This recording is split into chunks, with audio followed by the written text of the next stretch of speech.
नमस्कार। राजसमंद के चारों विधानसभाओं के प्रत्याशियों के राजनीतिक भविष्य की एपिसोड दर एपिसोड में चर्चा कर रहा हूं। 3 एपिसोड पहले बना चुका हूं जिसमें कि भीम, राजसमंद और नाथद्वारा विधानसभा की चर्चा हो गई है।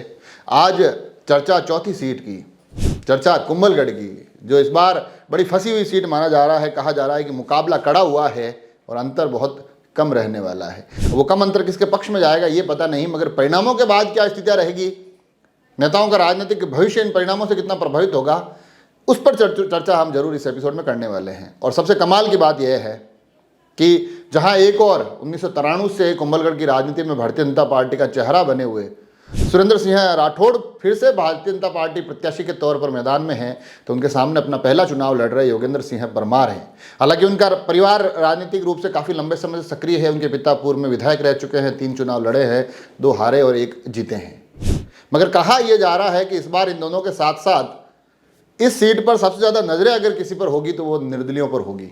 और उसमें भी अगर अलग अलग चेहरों की बात करूं तो 3 चेहरे ऐसे हैं जिनके नाम गिनाए जा सकते हैं, जिसमें एक डॉक्टर राम मीणा होते हैं भारतीय आदिवासी पार्टी से, वो किस पर क्या असर डालेंगे उस पर चर्चा करेंगे। दूसरा नाम होता है नीरज सिंह राणावत, भारतीय जनता पार्टी से टिकट मांग रहे थे, बागी होकर चुनावी मैदान में हैं। तीसरा नाम होता है अनूप सिंह, हालांकि टिकट इन्होंने भी मांगा था मगर इनके मैदान में होने के कारण सुरेंद्र सिंह से इनकी तल्खी की बातें कही जाती है। इनका क्या असर रहेगा तीनों का, उस पर चर्चा करेंगे। मगर सबसे पहले चर्चा सुरेंद्र सिंह राठौड़ की कि अगर वो इन चुनावों के बाद परिणामों को किस प्रकार से देखते हैं। अगर यहाँ से सुरेंद्र सिंह राठौड़ के पक्ष में परिणाम आते हैं तो आगे आने वाले समय में ये जो 5 साल अगर गुजरेंगे तो उसमें उनकी छवि बड़ी रहेगी। क्योंकि अगर एक क्षेत्र से आप 1993 से लगातार चुनाव की राजनीति में हो, 30 साल बाद भी आप ही चुनाव लड़ रहे हैं, मेवाड़ का जो आंचल है वहाँ अगर हम देखें तो भारतीय जनता पार्टी के जो बड़े नेताओं के नाम गिनाए जाते हैं, तो अब जो प्रदेश के मुखिया हैं सीपी जोशी, उनका नाम जरूर आता है, मगर उसके अलावा थोड़ा सा एक खालीपन दिखाई देता है। उसमें भी अगर किसी राजपूत नेता का जिक्र करूं तो एक बड़ा खालीपन दिखाई देता है। तो कहीं ना कहीं अगर सुरेंद्र सिंह राठौड़ अब इस सीट को जीत जाते हैं तो उस रिक्तता को, उस ब्लैंक स्पेस को भरेंगे और अपना कद बड़ा करेंगे। फिर कुंभलगढ़ के दायरों से बाहर निकलकर कहीं ना कहीं मेवाड़ में एक प्रभावी भूमिका निभाने की उनके पास समय होगा, अवसर होगा। और उस अवसर को कितना भुनाते ये देखने वाली बात होगी, मगर मामला परिणामों पर अटका हुआ है। परंतु अगर यहाँ से वो चुनाव हार जाते हैं तो ये समझिए कि उनकी राजनीतिक वापसी बड़ी मुश्किल हो जाएगी। और उसका कारण ये होता है कि जो चुनाव दावेदारियों का पूरा दौर चला, उस दौर में वहाँ उनके खिलाफ खुलकर लोगों ने बगावत की, खुलकर नाराज़गी जाहिर की, अलग अलग कार्यक्रमों के माध्यम से नाराज़गी जाहिर की। और ये नाराज़गी अगर मतपेटी में पहुँचती है और वहाँ से परिणाम इनके लिए नकारात्मक निकलते हैं तो फिर चीज़ें इनके लिए मुश्किल हो जाएगी। क्योंकि फिर शायद ये तमाम जो नाराज़ लोग थे, जिनमें से 2 तो चुनावी मैदान में भी है, इनको कहने का अवसर मिलेगा कि देखिए पार्टी को हमने पहले ही चेताया था मगर पार्टी ने हमारी नहीं सुनी, इस कारण से पार्टी को सीट गंवानी पड़ी। तो ये हार और जीत के जो परिणाम आने वाले हैं उनका सुरेंद्र सिंह राठौड़ के राजनीतिक कैरियर पर, सिर्फ इस चुनाव भर पर नहीं, राजनीतिक जीवन पर बहुत बड़ा प्रभाव पड़ने वाला है। सकारात्मक नकारात्मक दोनों ही चीज़ें उनको बहुत ज़्यादा प्रभावित करने वाली है। सामने की तरफ चेहरा होता है योगेंद्र सिंह परमार।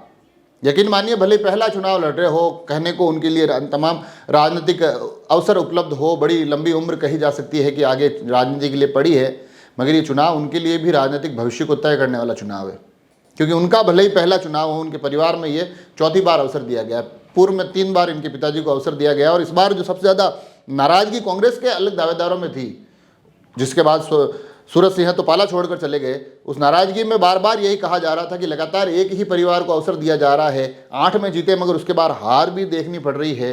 तो ऐसी स्थिति में इस बार चेहरा परिवर्तित होना चाहिए, टिकट किसी दूसरे के पास जाना चाहिए। हालांकि चेहरा तो बदला गया मगर टिकट उसी परिवार में रहा। योगेंद्र सिंह परमार को टिकट दिया गया। हालांकि 5 साल वो सक्रिय भी थे, युवाओं में अच्छी खासी पेट है उनकी। तो ऐसी स्थिति में जो टिकट गया और यहाँ से परिणाम अगर पुनः योगेंद्र सिंह के लिए सकारात्मक आते हैं, उनके लिए पॉजिटिव रिजल्ट्स आते हैं, तो कहीं ना कहीं उनके परिवार के राजनीतिक भविष्य पर जो प्रश्न चिन्ह खड़े हो गए 2 हार के बाद, उसको वो कम करने की उसमें कामयाब रहेंगे। कहीं ना कहीं वो एक चेहरा, क्योंकि डॉक्टर सीपी जोशी के लिए कहा जाता है कि उनके टिकट के लिए उन्होंने बहुत जद्दोजहद, बहुत मेहनत की है, तो कहीं ना कहीं उनके पास भी ये कहने का अवसर होगा कि देखिए मैंने एक सही चेहरे पर दाव खेला। तो ऐसी परिस्थिति में तमाम जो लोग उनके साथ खड़े रहे, उन सभी को सही ठहराने के लिए, अपने राजनीतिक भविष्य को यहाँ से स्थापित करने के लिए योगेंद्र सिंह का टिकट बड़ा ज़रूरी है, क्योंकि अगर वो यहाँ से चुनाव जीतते हैं तो फिर एक बार पुनः कुंभलगढ़ में कांग्रेस का सबसे बड़ा चेहरा बनकर निकलेंगे। परंतु यहाँ से अगर वो चुनाव हार जाते हैं तो उनके साथ भी फिर वही समस्या आएगी जो सुरेंद्र सिंह जी अगर चुनाव हारते हैं तो उनके साथ जो आने वाली है, कि जो विरोधी हैं, पार्टी के अंदर के जो दूसरे दावेदार हैं, वो फिर खुलकर और तल्ख और तीखे तेवर में बोलेंगे कि देखिए पार्टी लगातार एक ही गलती कर रही है, एक ही परिवार में टिकट दे रही है, इस बार भी उन्होंने वही किया है और उसका परिणाम पार्टी अब भुगत रही है। कुंभलगढ़ में कांग्रेस 2 चुनाव हार चुकी है, अभी लगातार तीसरा चुनाव हारती है तो फिर पार्टी के लिए भी बहुत नुकसान होगा, पार्टी के कार्यकर्ताओं को एकजुट रखना बड़ा ही मुश्किल हो जाएगा ऐसी स्थिति में। तो ये बड़ी स्पष्ट नकारात्मक और सकारात्मक चीज़ें हैं जो योगेंद्र सिंह के चुनाव हारने और जीतने पर दिखने वाली है। उनके राजनीतिक भविष्य भी फिर यहाँ से इतना आसान रहने वाला नहीं है, क्योंकि उनके परिवार में ये 4थी बार अवसर दिया गया है, 5वीं बार अवसर देना बड़ा ही मुश्किल हो जाएगा अगर वो चुनाव हार जाते हैं।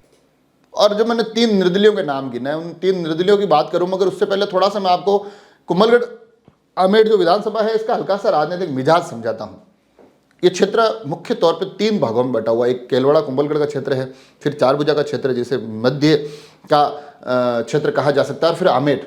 और अमूमन होता यह है कि केलवाड़ा कुंभलगढ़ से तो कांग्रेस प्रत्याशी को एक बढ़त मिल जाती है, चारभुजा कभी बराबर रहता है, कभी हल्की फुल्की बढ़त इधर उधर डाइवर्ट कर देता है, मगर जो आमेर का क्षेत्र है वो सुरेंद्र सिंह राठौड़ को इतनी ज़्यादा बढ़त दे देता है कि वो आगे जाते जाते पूरी होती ही नहीं है। सुरेंद्र सिंह राठौड़ अच्छे खासे मतों से जीत जाते हैं। तो ऐसी स्थिति में जो निर्दलीय हैं, अब उन पर जब नजरें जाती है तो एक निर्दलीय तो आते हैं डॉक्टर राम मीणा, जिनका मैंने जिक्र किया, भारतीय आदिवासी पार्टी। उनके समर्थक अमूमन वो माने जाते हैं जो कांग्रेस का एक वोट बैंक है। कई बार उनके ऊपर आरोप भी लगता है कि उनको सुरेंद्र सिंह राठौड़ ने खड़ा किया है। वो तमाम राजनीतिक दावपेच है, इन सब से कोई गुरेज नहीं है, इनमें कोई खराबी भी नहीं है। तो अगर वो जो वोट लेकर जाते हैं वो वोट एक बड़ी निर्णायक भूमिका निभा सकते हैं। अगर कुंभलगढ़ क्षेत्र से कांग्रेस के वोट बैंक को वो अपने पाले में लाने की मदद, अपने पाले में लाने में सफल होते हैं तो ये सुरेंद्र सिंह राठौड़ के लिए बहुत बड़ी मदद हो जाएगी।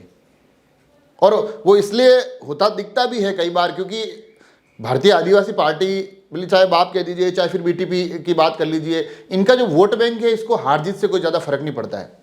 कई बार वोटर होता है ना कि देखता है कि निर्दलीय मेरा प्रत्याशी हार रहा है तो मैं इसको छोड़ दूं, हारने वाले को वोट देके अपना मत क्यों खराब करूं। मगर इनके वोट बैंक पर वो प्रभाव नहीं पड़ता है। उनको कुल किसी भी हालत में अपने दावेदार के, अपने प्रत्याशी के साथ खड़े रहना है, उसको वोट करना है, उसकी ताकत दिखानी है। तो ऐसी स्थिति में राम मीणा एक बहुत महत्वपूर्ण कड़ी हो सकते हैं। ये जितने ज़्यादा वोट लाएंगे उतनी राह सुरेंद्र सिंह राठौड़ की आसान हो जाएगी। मगर राह बाकी के जो 2 नाम हैं उनके आने से ऐसा माना जा रहा है योगेंद्र सिंह परमार की भी आसान हो रही है, क्योंकि दूसरे जो नाम है नीरज सिंह राणावत और अनूप सिंह, उसमें अनूप सिंह सुरेंद्र सिंह से नाराजगी के चलते खड़े हुए हैं। वो वोटों का कितना परिवर्तन करेंगे वो देखने वाली बात होगी। मगर जो नीरज सिंह राणावत हैं उनके लिए लगातार कहा जा रहा है कि जब से इस चुनाव मैदान में उतरे हैं बड़ी ताकत के साथ उतरे हैं, अलग अलग वोटों के आंकलन आ रहे हैं। और सबसे कमाल की बात यह है कि नीरज सिंह राणावत की जो रणनीति थी, क्योंकि जब तक सक्रिय रहे अमूमन कुंभलगढ़ और केलवाड़ा बेल्ट में सक्रिय रहे, मगर जैसे ही प्रत्याशी के तौर पर मैदान में आई उन्होंने अपना क्षेत्र बदला। वो अधिकतम आमेर क्षेत्र में सक्रिय होते दिखाई दिए, क्योंकि उनको पता था कि अगर कहीं ना कहीं मुझे अगर आगे भविष्य के लिए यहाँ भारतीय जनता पार्टी के मैदान को खुला रखना है तो फिर सुरेंद्र सिंह राठौड़ को अपना मुख्य प्रतिद्वंदी उन्होंने मानते हुए उनके वोट बैंक में सेंध लगाने की कोशिश की। तो यहाँ से अगर नीरज सिंह राणावत को आमेर क्षेत्र से इतने वोट लेकर चले जाते हैं कि जिससे कि ये परिणाम प्रभावित हो जाए, तो ये अपने आप में निर्दलीय के रूप में उनका जो दावा है, जो इस मैदान को खाली करने की एक जद्दोजहद है, उसमें सफल होते दिखाई देंगे। तो ये जो पूरा मामला है इसमें अब राणावत की भूमिका भी बड़ी महत्वपूर्ण हो गई है। लोग अलग अलग दावे कर रहे हैं, कोई 10,000 वोट कह रहा है, कोई 15,000 वोट कह रहा है। बीच में जो उन्होंने रैली निकाली जिसमें कि एक बड़ी संख्या में कारों की बड़ी रैली देखी गई, ताकत भी दिखाई, और आमेर क्षेत्र में उन्होंने कई कार्यक्रम करवाए। और ऐसे में अगर एक वोट बैंक को डाइवर्ट कर पाते हैं तो मेरे को लगता है, क्योंकि लोगों का यह भी कहना है कि इस बार आमेर की स्थितियाँ परिस्थितियाँ भी अलग है, इस बार कुंभलगढ़ केलवाड़ा की स्थितियाँ परिस्थितियाँ भी अलग है। तो ऐसी स्थिति में अगर वो आमेर क्षेत्र से अच्छे खासे वोट ले जाते हैं तो बड़ी निर्णायक भूमिका में रहेंगे। अब वो निर्णायक भूमिका कितनी प्रभावी तरीके से नीरज सिंह राणावत निभा पाते हैं ये देखने वाली बात होगी। मगर इस बात में कोई दो राय नहीं, नीरज सिंह राणावत भी अब इस चुनाव की एक अहम कड़ी बन चुके हैं। बड़ी सोची समझी रणनीति के साथ उन्होंने अपना चुनाव लड़ा है। अब ये वोटों में कितना तब्दील होता है ये देखने वाली बात होगी। तो कुल मिलाकर अब यहाँ से स्थितियाँ परिस्थितियाँ निकल कर आ रही है कि जो दोनों प्रत्याशियों का जो भाजपा कांग्रेस उनका मैंने राजनीतिक भविष्य बता दिया। अगर यहाँ से सुरेंद्र सिंह चुनाव हार जाते हैं नीरज राणावत के वोटों के कारण, तो नीरज राणावत भी कहीं ना कहीं फिर आगे आने वाले समय में सक्रिय दिखाई देंगे। सुरेंद्र सिंह राठौड़ एक बार पुनः जीत जाते हैं तो फिर भारतीय जनता पार्टी के जो दूसरे बागी है उनके लिए थोड़ी चीज़ें मुश्किल हो जाएगी। तो ये पूरा पूरा राजनीतिक रण है। यूँ समझिए कि परिणामों के बाद वहाँ पर राजनीतिक रूप से आपसी उठापटक भी आपको काफ़ी कुछ देखने को मिलेगी। अब उठापटक किसके पाले में जाती है, कौन जीतकर उस उठापटक के केंद्र में रहता है, कौन हार कर इस भागदौड़ से बाहर हो जाता है, ये तमाम चीज़ें आने वाले समय में पता चलेगी। मगर कुंभलगढ़ का रण बड़ा ही रोचक हो चुका है, बड़े करीबी मुकाबला है दोनों प्रत्याशियों के बीच में। हालांकि कहा जा रहा है कि सीधी टक्कर है, मगर यकीन मानिए वहाँ डॉक्टर राम मीणा और नीरज सिंह राणावत भी अपनी अपनी भूमिकाएं लगातार धरातल पर सक्रिय होकर निभाते दिखाई दिए हैं। अब ये परिणामों तक किस प्रकार से पहुँचती है ये देखने वाली बात होगी। आप सभी लोग जुड़े रहें राजसमंद एक्सप्रेस से। धन्यवाद।